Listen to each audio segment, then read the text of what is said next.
After an item has been deleted from a Leganto list, you can now restore it from a recycle bin. This is great if you or someone else deleted an item accidentally, or if you change your mind and want to re-add an item that you previously deleted.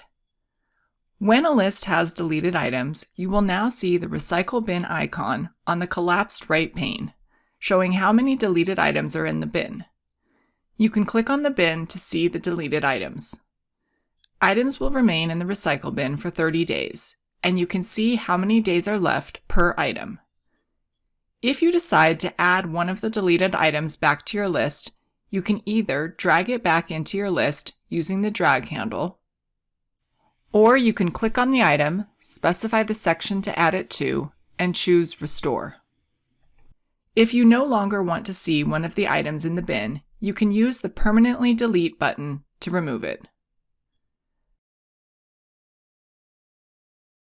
When you add the item back to your list, you will see that the tags and notes are preserved. Any usage information will also be preserved. The copyright information will need to be resubmitted. This development is a result of the community enhancement requests and voting process.